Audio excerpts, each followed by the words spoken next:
Okay, so now you've closed your client, you're ready to work with them. But here's the truth, most freelancers dread talking to clients, especially if there's bad news. But what if I told you that there is one phrase that you can use that turns any client calls into a client success call?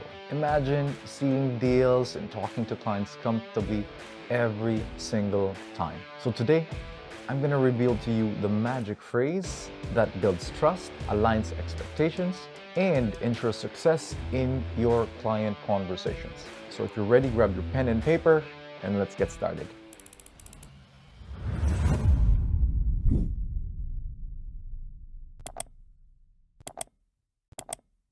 All right, so here's the big problem. A lot of freelancers tend to worry during client calls, fearing that they will say something that's gonna make the client lose interest and then maybe let them go from the project. Unfortunately, this problem exists because of three things. The first one being is that freelancers feel an undue pressure of sounding knowledgeable and confident. Second one is that there's uncertainty about what the client's needs are and expectations. And then the third one is that there's a fear of miscommunication leading to lost opportunities. So it's really a lot of fear and anxiety about the unknowns of what the client wants, the client needs, therefore making you feel anxious and not knowing how to proceed during these client calls.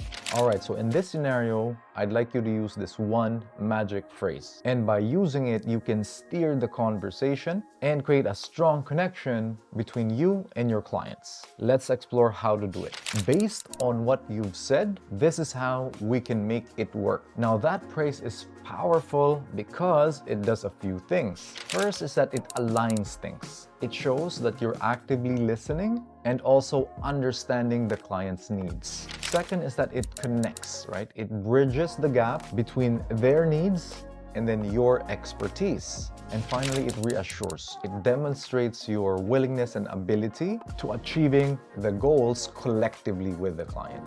And then once you do this successfully, it now positions you as a strategic partner for the business, right? Instead of somebody that just takes orders. It also builds confidence in your ability to take charge and understand what's happening and take responsibility for the outcomes and results. And finally, it creates a proactive dialogue, enhancing trust and rapport. So what do I mean by this? So in every client interaction, there will be some sort of takeaway or action item during that interaction. And when you can proactively do a recap of what's been said, what's been asked, and then you can also mention what you are going to do about it, or after that, your action item. This shows that number one, you're taking notes, you're understanding what's happening.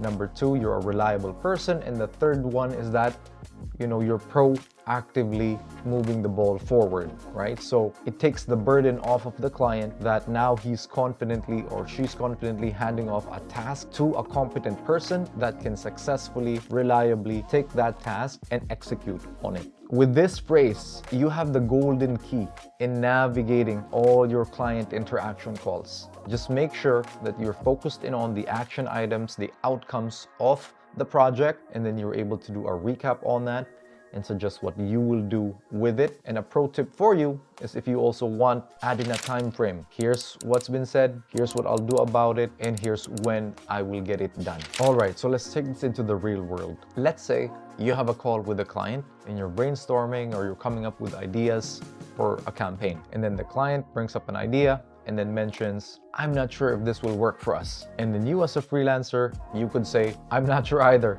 Let's just try, right? So that's not the best way to respond. Instead, what you can do is once the client says, I'm not sure if this will work, you can reply and say, based on what you've shared, here's how we can make this work. First, we'll start off by focusing on the primary goal or primary KPI. And then once we test and achieve those results, we can then figure out the secondary goals and secondary KPIs. I'll spend some time researching how we can best implement this and then come up with a more detailed plan for you tomorrow on the steps for us to execute. And by saying it that way, now the client has more confidence, is more reassured that somebody has handle on the task versus it just being up in the air. And by doing it that way, you can wrap up the call with confidence, knowing exactly what's been discussed, knowing exactly what you need to do, and doing exactly what the next steps are for the clients as well. Going back to understanding the unknown and uncovering what's not known, this again gives clarity and more expectations for the client to visualize and see the journey of working with you,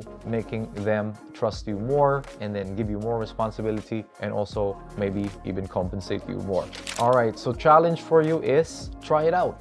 During your next client call or client interaction, if it's vague, there isn't any takeaway or if you're worried on what to say, use that method, use that approach, use the phrase, and then let us know how it improved your client calls. So feel free to drop it in the comments below, share them, and we'll read them, we'll react to them, and we'll give you feedback on how to improve them if you are open to that as well. But wait 1 second. If you ever think, or if the thought has ever crossed your mind that maybe the client's gonna replace me, oh no, they're gonna let me go, make sure to like and subscribe and click the notification bell, because in the next video, I will share with you the secret method of how to make clients feel like they cannot replace you. And once you lock that in, that's gonna be a game changer. So thanks again for watching, and I'll see you on the next one. Peace.